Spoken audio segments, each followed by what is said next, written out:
A list of things to do around the house this spring. Find my own way to belong to this world. Drown in what I do every day. Befriend old grief, then kill it. Pick the lock on my rib cage and leave it open. Remember to swallow hard and piss beautiful rust. Make my bed with the hopeful. Give up my breath to the moon, to the river, to the men who sleep in their clothes, to the women who comb their belly hair and mark the trail home. Learn to cut stone with my tongue. Learn to do my own joy down to the bone. Become the wild, sweet freedom for which I yearn.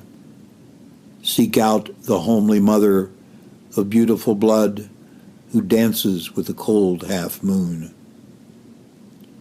Remember not to leave this world without ceremony.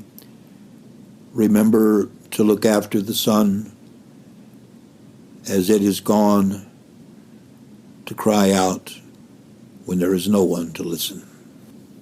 I'm your host, Joel Lessies, and I came down today on a whim to see Maj. Thank you, Joel. Glad to have you in my house. I had a friend last night, Mike Tomaselli, a poet, Cleveland poet, who's moved west seeking his fortune and wound up in Denver. He called me last night and said that he's managing a restaurant now, and he and the chef had gotten together and were talking after work, and Mike had my book, A Hungry Ghost Surrenders His Tackle Box, in which this poem, a list of things to do around the house this winter, this spring, this summer, this fall, appears, and they apparently got some paint and a brush, and they painted the whole poem on the wall from ceiling to floor, and sat there and talked about it. And I'm just thinking there's no better fate for a poem than to find its way out into the world, into a public place. When I write poems, anybody who writes poems, you begin with a blank page, that empty snowfield, begin to make marks on it, footprints, and you never know where the poem's going to travel or whose lives it may enter. And I don't know, I just, late night phone call, and I don't know, poems have a funny life that lives beyond us, still carries our life along with them. So, yeah, poems are very present for me now. But yeah, it's simply that, and it's about the role of the erotic life,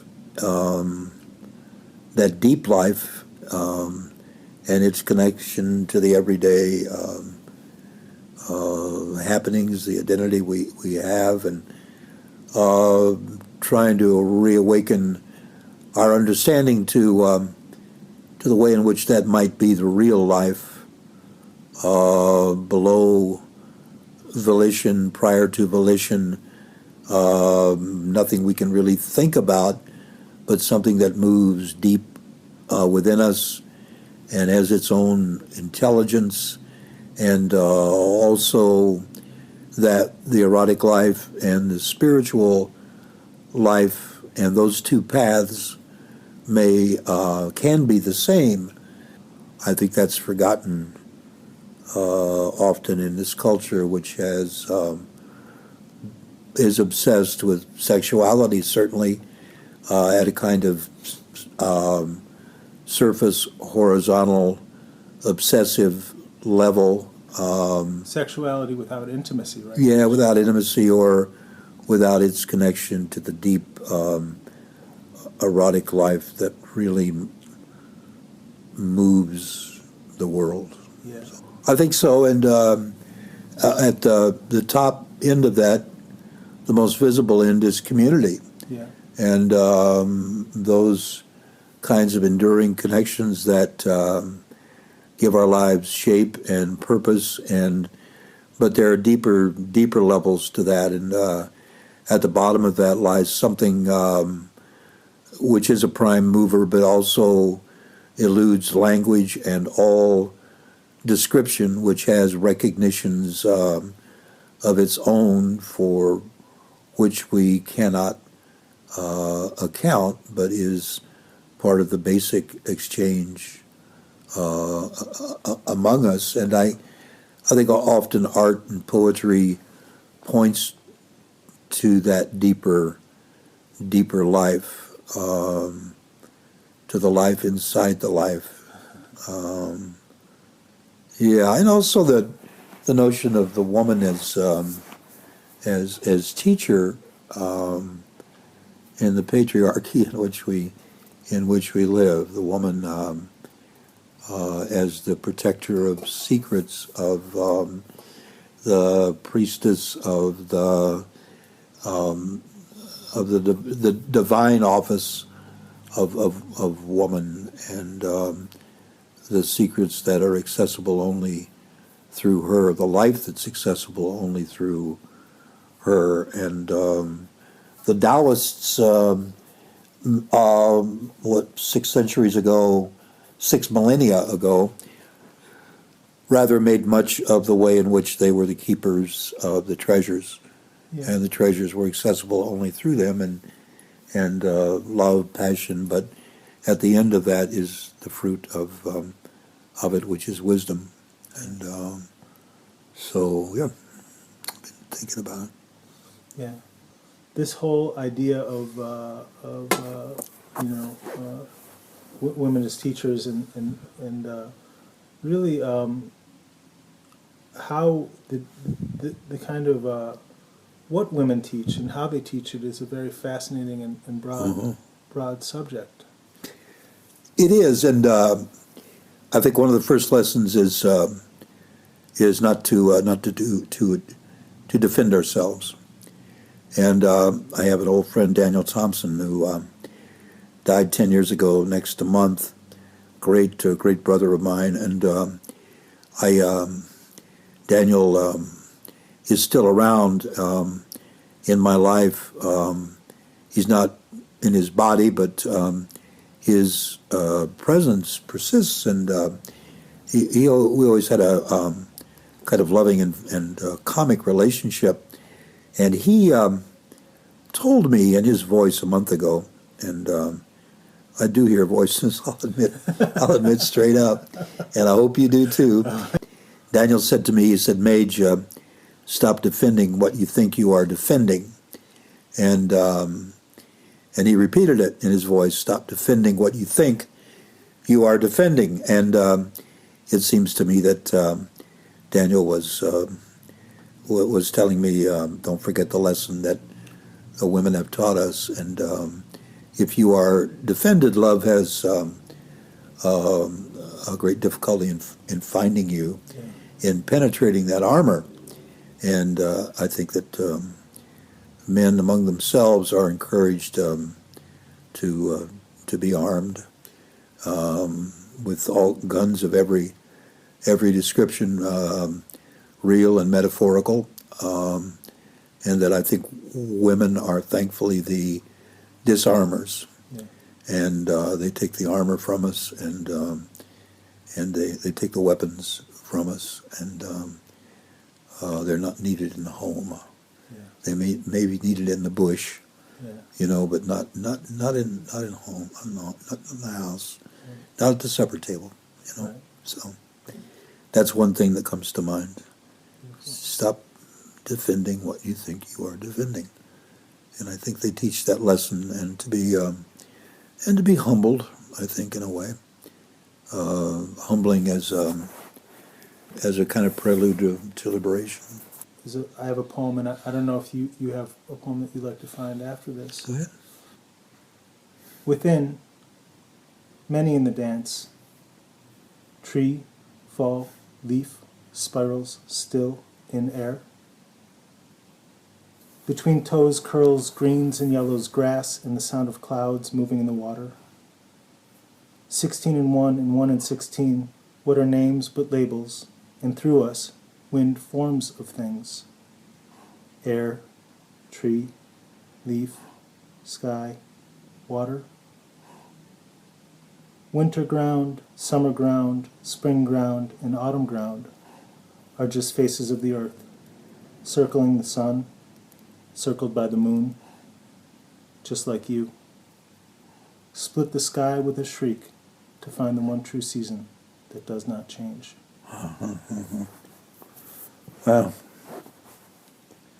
Well, it sure catches the sense of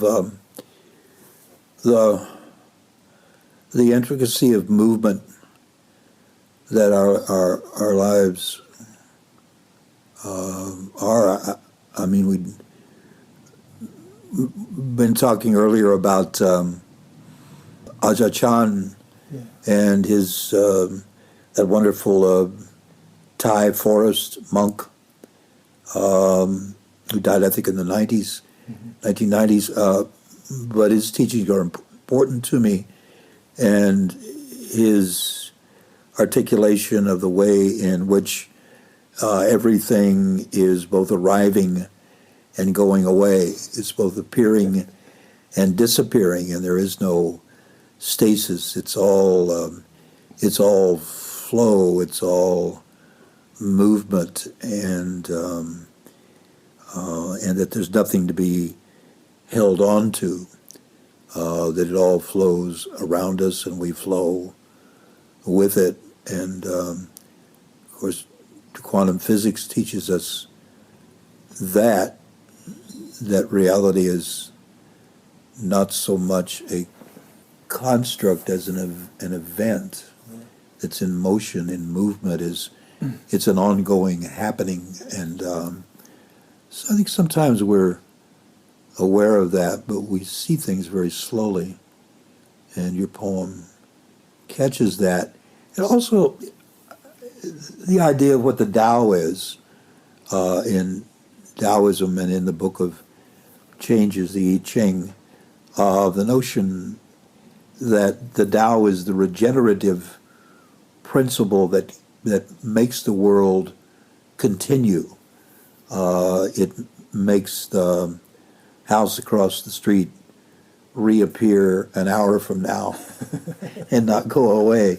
That there is a kind of continuum in which there are all of these events, and our lives may well be understood as events, as movements, and our bodies are held in a kind of provisional stasis. These vibratory patterns are held together for a while under what Buddhism calls the five conditions. When those conditions are right, then all the vibrations find a kind of core, and they're held in orbit, in proximity, and so we form an identity or a self out of that.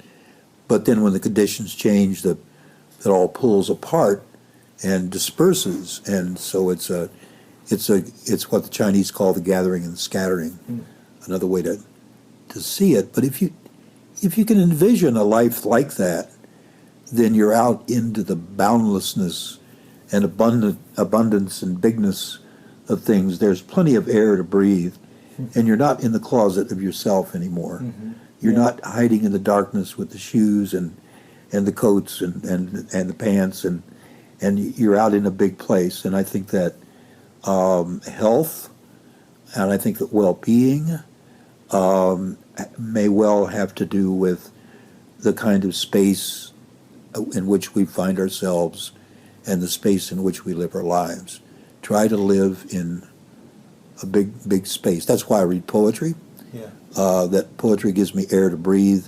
It also puts me in a bigger space outside of my own small concerns that tend to trap me during a day. Sure.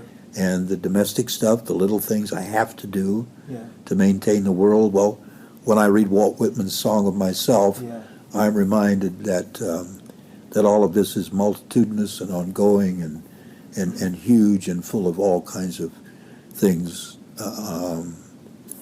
that I can touch and be restored by. That's a wonderful thing. I'm glad glad for both of us. Did you have a poem that you wanted to? There's back in 1983, I met I was at a week-long conference at Naropa Institute in Boulder, a week-long conference on the Eastern and Western contemplative traditions, and Naropa had brought together Tibetan Buddhists, Zen Buddhists, Russian Orthodox priests, Carmelite nuns, the Benedictine were there, the brothers, the Trappists, and everybody was there. That is, those who had paid attention in some kind of tradition of the contemplative life.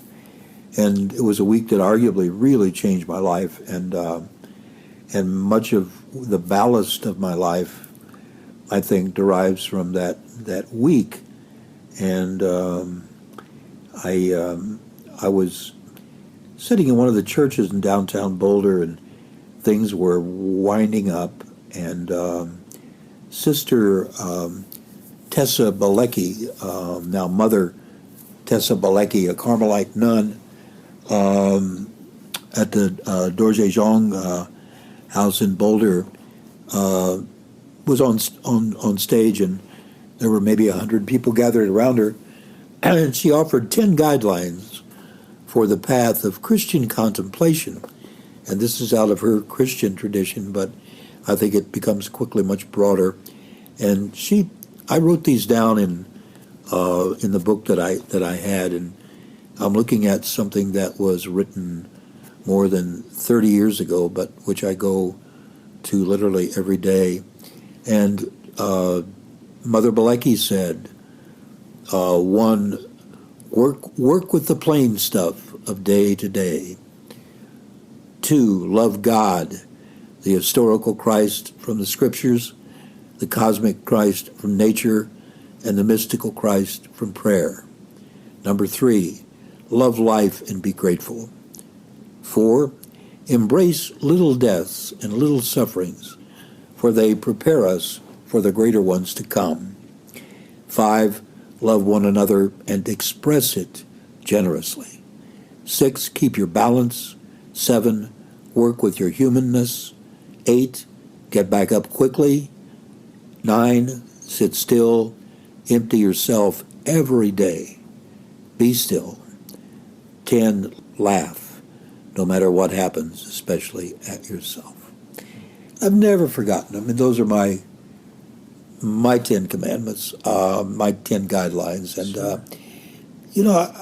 I would think that if you could work with 2 of these and fully, that would be enough. And, work with your humanness and do it every day, and work with the humanness of other people.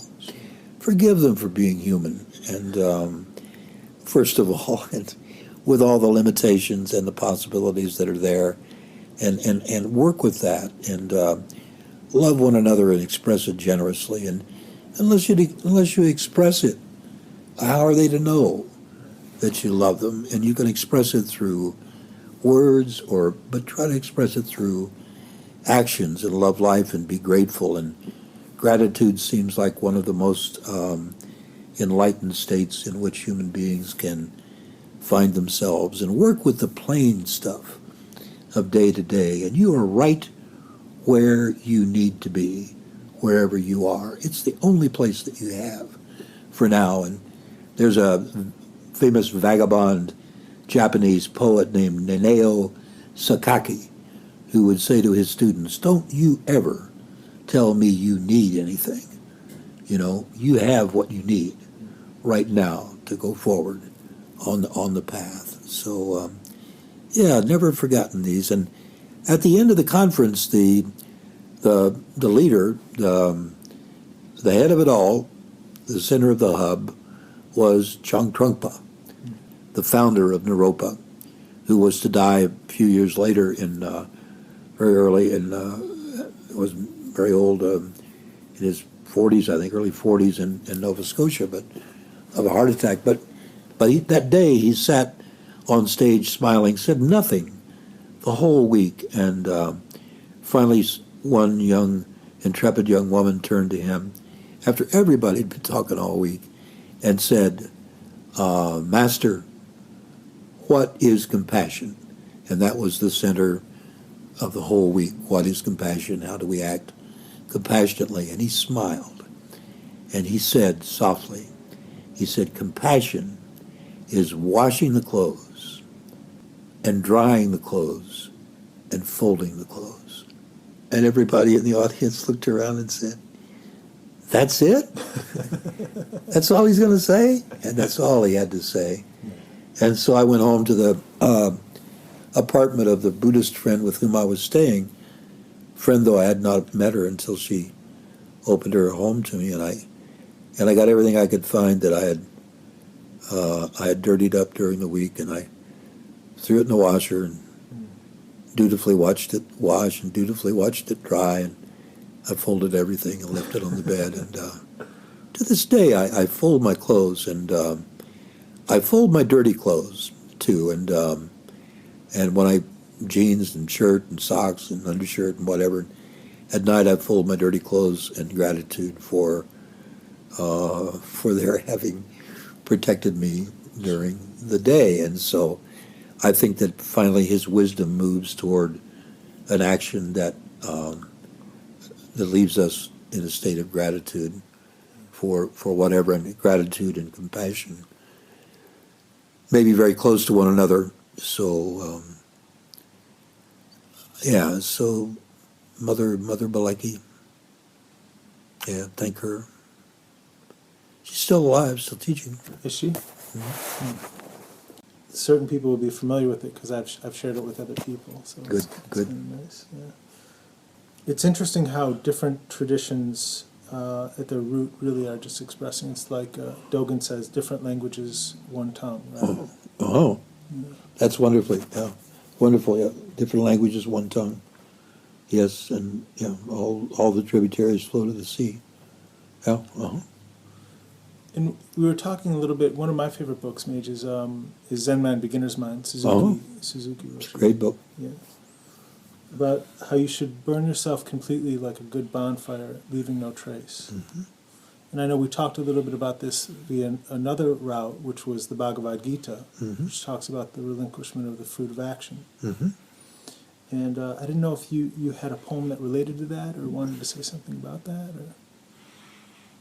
Well, that relinquishment to the right of the fruits of your actions. I mean, I read it in the Bhagavad Gita that I later gave you. Yeah. And I mean, it's just it's a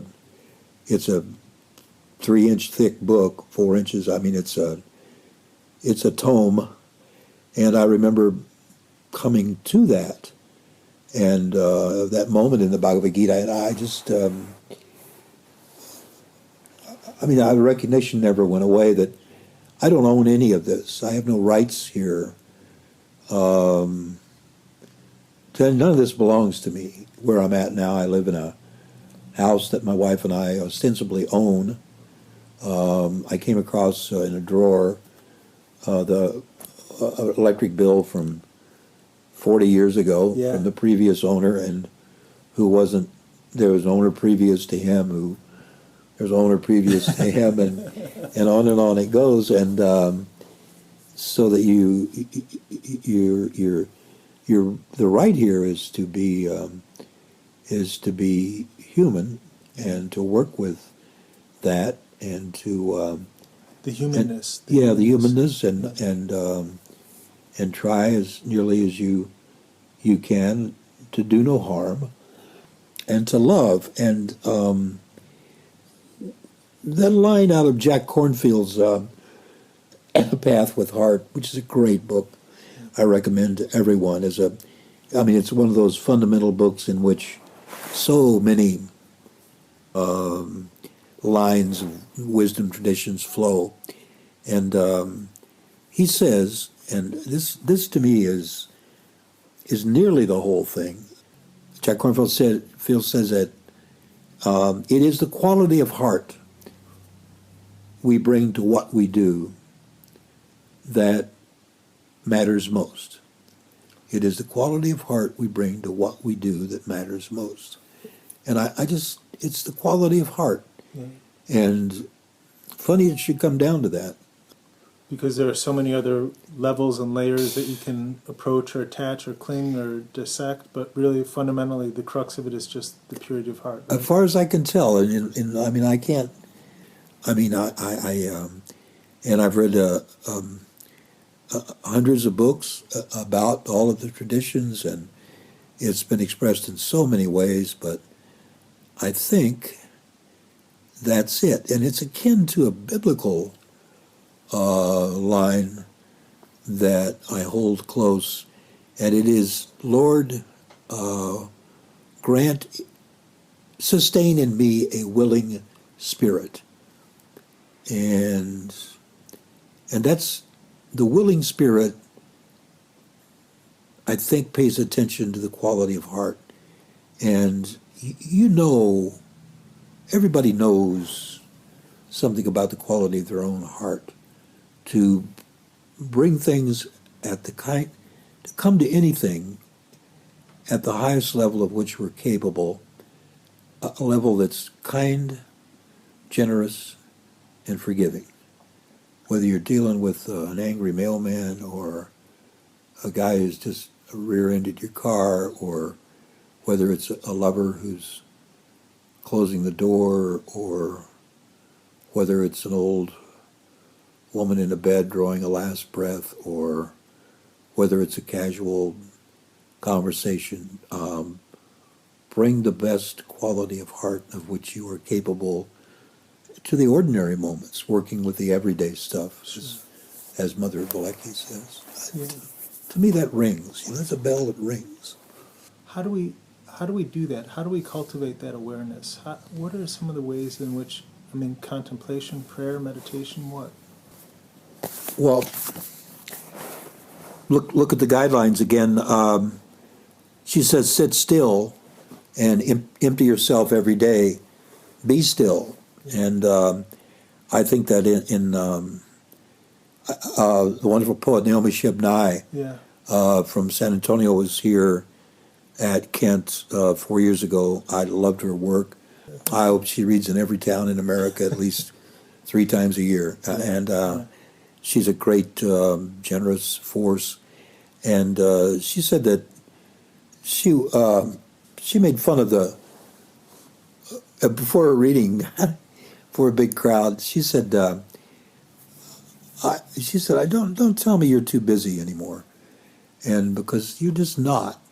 Most people are bored and with themselves and have their sails down, and don't run that one by me one more time. And she said, I want everybody to turn to the person to their immediate left and say, I am not busy. And it's a great moment. And everybody did. They kind of got flustered and laughed about it. But the point was really hammered home. And when people say, I'm just too busy to, or I'm just, no, come on. Chances are that you've involved yourself in far too much at far too shallow a level. Yeah. And what you're doing is, as my poet friend said years ago, you're digging foxholes inside of foxholes. Mm. One foxhole is enough. Yeah. You needn't dig another one inside of it. But people going through those repetitions, and you're not too busy. And so sit still and find a moment in which busyness subsides, and busyness falls away in meditative practice, as you know, in your own practice. It falls away. It gets quieter. And silence has great force. It's a very fertile state. And then learn to empty yourself. And the Greek word, and they're wonderful Greek words for which there's no counterpart in English, the Greek word for emptying oneself is called kenosis. Uh-huh. And it's Thomas Merton makes much of this and in his writing. But if you empty yourself, you dump out everything. And when we gasho, when we put our fingertips together and our in our hands. And when you gasho and you bow, of course you acknowledge that the other person is with you and that you're somehow connected in a fashion that's amenable and that you're willing to be with this person. But you also, in pitching your head forward and slightly downward, you are emptying the contents of your head. And when you come back upright, you're ready to be filled. So you can't fill a cup that's already full. And so you got to find a way to dump it out. And I don't know, people have different practices to do that, but it has to be somehow attuned to the spiritual emptying. For some people it's prayer. Yeah. I think singing is an emptying. So much is born, and then the Buddhists, and I know of no counterpart in this, in any other spiritual tradition, given that I'm speaking from ignorance here, but the Buddhists say that, emptiness is the fertile ground for compassion. And emptiness is the fertile ground for compassion. So they are the same thing. They are. Yeah. And one translates as an expression of the other. Yeah. Each translates into the other. And there is a place at the end of the kalpa, at the end of time, where the iron tree blooms. The iron tree bursts into bloom. And so emptiness is, I think, well, anybody who prays who knows emptiness. To pray deeply is to empty oneself before one's God, and to be filled in with God's grace and love, I think. So you got to find ways to do that, and if you submit to whatever the day thrusts upon you, you got to be doing something. Yeah. You got to be doing something active. And Wallace Stevens, in his book called The Necessary Angel, a book of essays, said, if you got to send vectors of action and faith and assertion out toward the world, otherwise the world, in sending them in toward you, will crush you. Yeah. And he said it's like one of those inflatable tents, right, that has that little fan that runs. Uh-huh. So as long as that fan's running, the thing stands upright. As long as you're doing something, yeah, as long as you're generating, as long as you're trying to write a poem, as long as you're trying to pray, as long as you're trying to meditate, as long as you're trying to build something mindfully, as long as you're sweeping the sidewalk, yeah, mindfully, then you're creating a space, you're strengthening the space that you're in against the genuine onslaught of the world. Yeah. And the media wants you to be active all the time. Right. It wants you to want all the time. Right. It wants you to need all the time. It wants you to be hungry all the time. It wants you to consume all the time. So anything you can do to create a space in which that doesn't happen. That is not dictated by the construct of the society around you. Right? Yeah. Yeah. And those rhythms, the teaching of how to strengthen those rhythms is in every spiritual tradition. It matters not what. It matters not what. And as long as it's with care and awareness. Yeah. And David Foster Wallace, in that wonderful little "What is Water?" I mean, Google that. You recommended it to me, and I picked it up. I picked it up at the bookstore, I think. Yeah. It's a little. Yeah, it's available in the book. And yeah.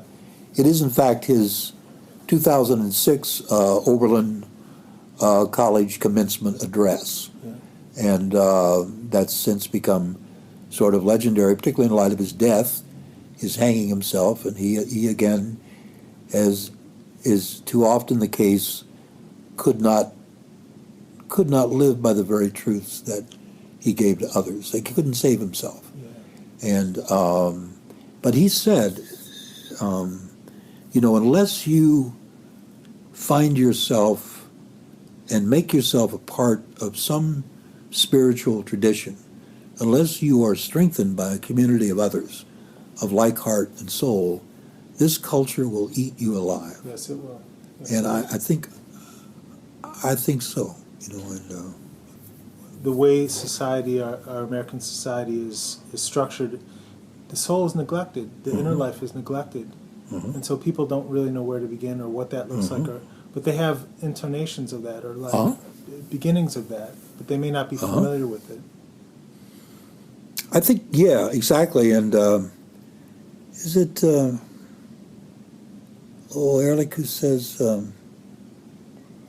yeah, he says that when you are no longer aware of the life that you are, not the life that you have, but when you are no longer aware of the life that you are, when you no longer appreciate the life that you are, you turn to things. And so that you begin to, what should be inwardly directed becomes outwardly directed, and then you start attaching yourself to every, and then you have all these wants. And then what the nafs, what in Rumi, in Sufism, what are called the nafs, NAFS, the denizens of the lower bitter soul, take over. Yeah. And once they get in there, they're relentless. And Rumi has a great poem about the man who goes up in the mountains and sees this great serpent encased in ice, way up 10,000 feet in the snow. And so he's an enterprising fellow, and he goes up with some others in a big wagon, and they cut out this huge chunk of ice in which this snake has been entombed, and he takes it down to the hot plain and sets up a tent and invites people to pay to come in to see this serpent. Well, the ice melts, and the rest of the story you can figure. The serpent destroys the man first, who set him free. Then he destroys everybody that he can get to and slaughters many. But once you profound teaching, maybe. it is really, and once you awaken that lower soul, I think destruction follows, and I think that you're having awakened it, allowed it to awake.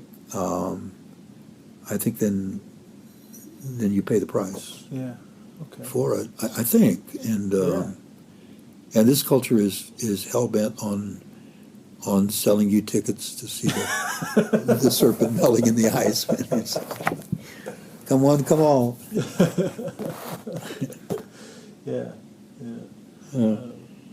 So much of what healing is from a mystical or Sufi perspective is really like the realigning resonance or tones or vibrations of our own rhythms in a way that is kind of trying to reset it with another person who has that tone set or who is health tones or healthy tones. So I know you had mentioned a little bit about the vibrational frequencies of stuff. So, Well, you're sure not going to change the vibrational frequency of the world. I mean, I'm not going to. I know that, and all I can do is try to attune myself to certain parts of it. Not all of it, but parts of it that seem nurturing. Yeah. And the thing that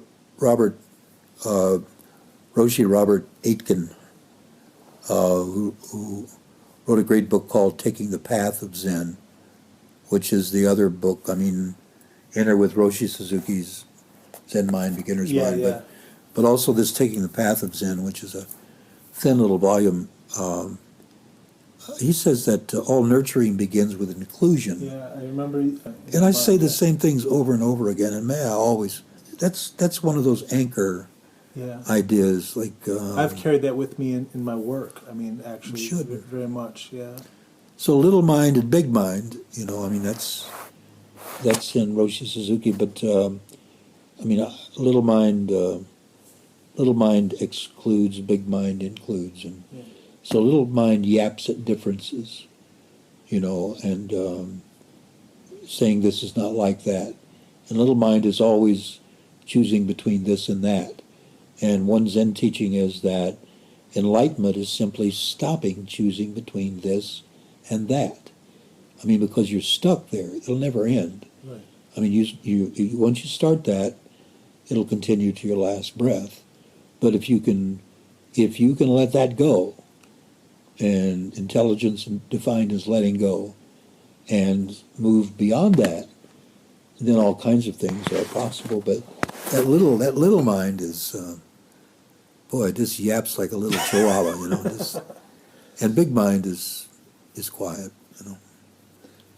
Yeah. And then the books that I always recommend to people who are interested in like learning about maybe meditation are generally there are three books.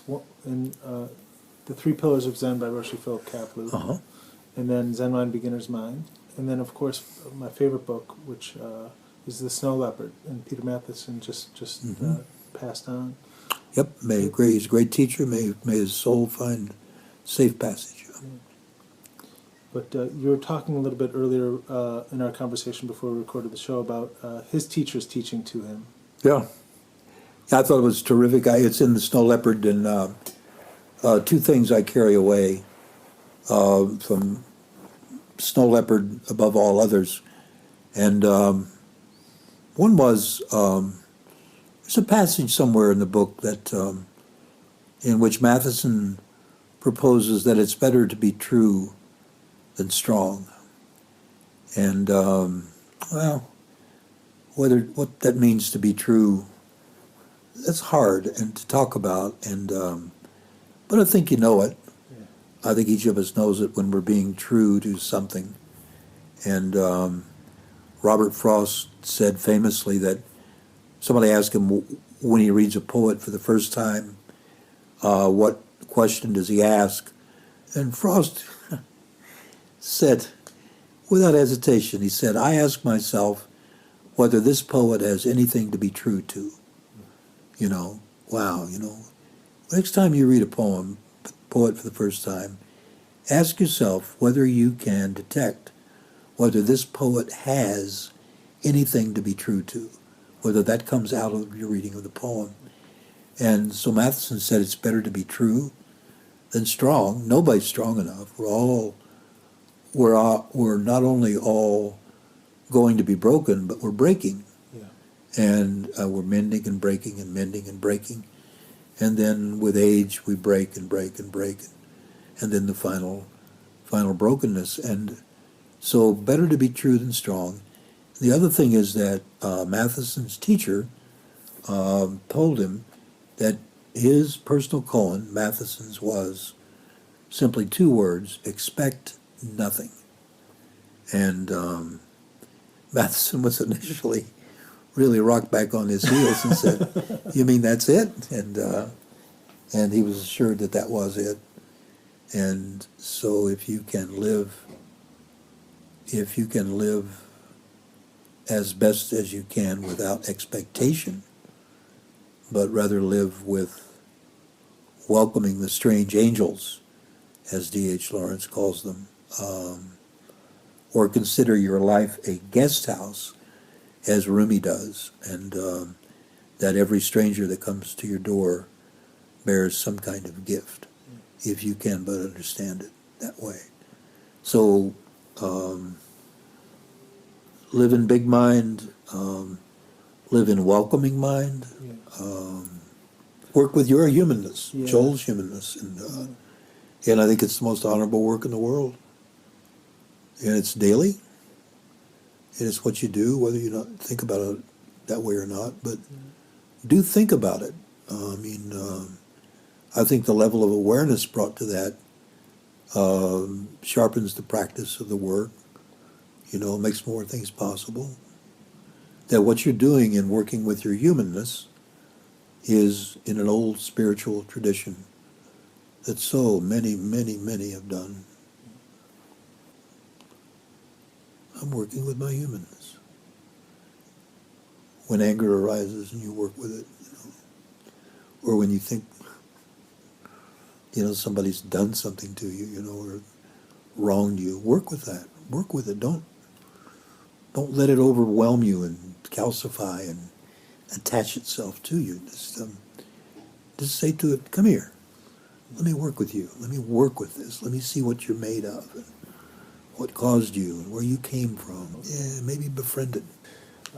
Because a part of that big mind you were speaking about is really something that we were also talking about earlier today, which is probably my favorite of all favorite topics, which is just the supreme intelligence. Mm-hmm. And how I was saying to you how I felt that events, the supreme is the orchestrator of events. So when we get angry at something, we're really saying that we are not in accordance with what presents itself, and what is the presenter. Yeah. Mm-hmm. Mm-hmm. And for the Chinese, the Taoists, it would be acting in accord with the Tao, Yeah. which is also understood the way things are supposed to be, whether we think that way or not. Yeah. But it's close to Dharma, and Dharma, in its original sense, for Buddhist means has a connotation of firmness, firming up life with the truth, with Dharma. But Dharma and Tao, they certainly touch in many ways. The Dharma, that word has spins off many ways, does it not? Mm-hmm. Is that true? I've never fully understood the full meaning of it. I don't. Well, that's good. It's like, he who understands the Tao does not understand the Tao. You say the word Tao, you don't. As soon as you say it, you don't have it. You think you have the Tao, you don't have the Tao, and so those things elude us. They include us, but they elude us. So. Is there a poem that you'd like to read, Maj? Anything coming to mind, or what do you think?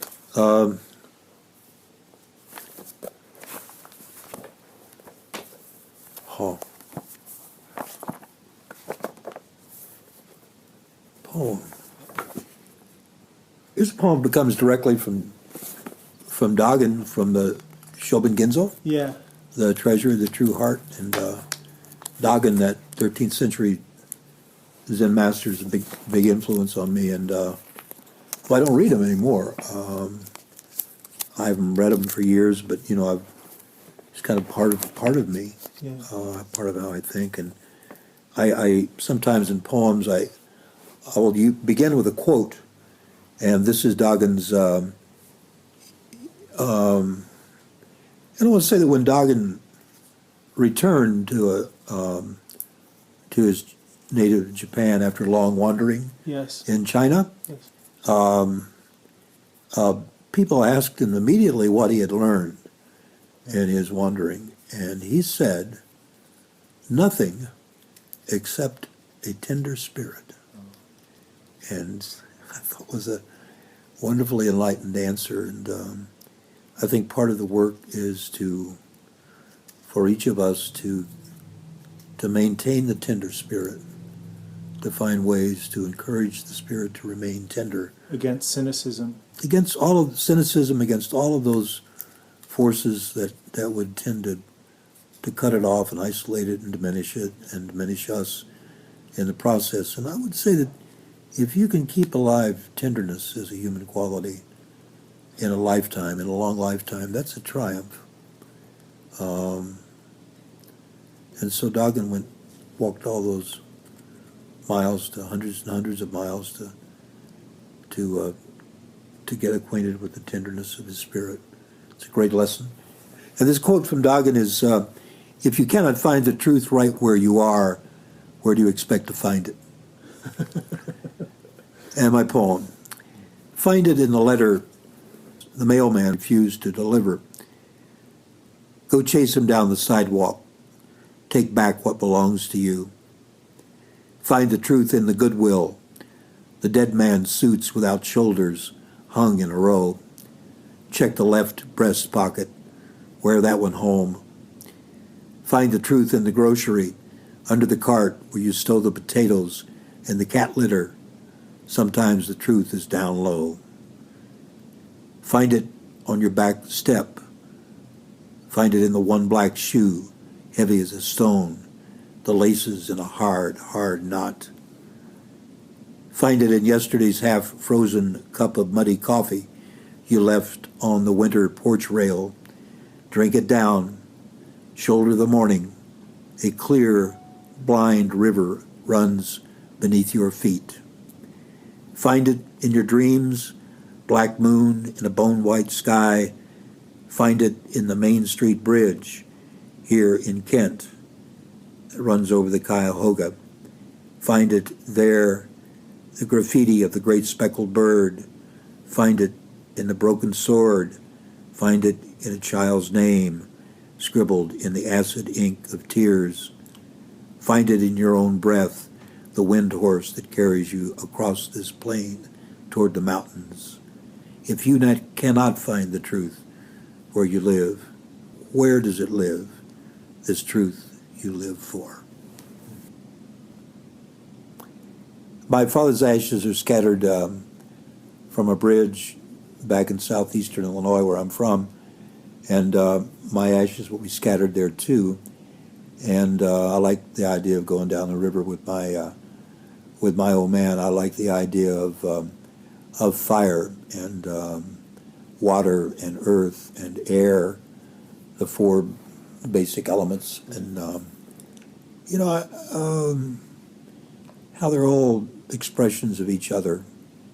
They're more alike than we know, and all rivers run to the sea, and that all waters join, and the dissolution seems a good thing, and seems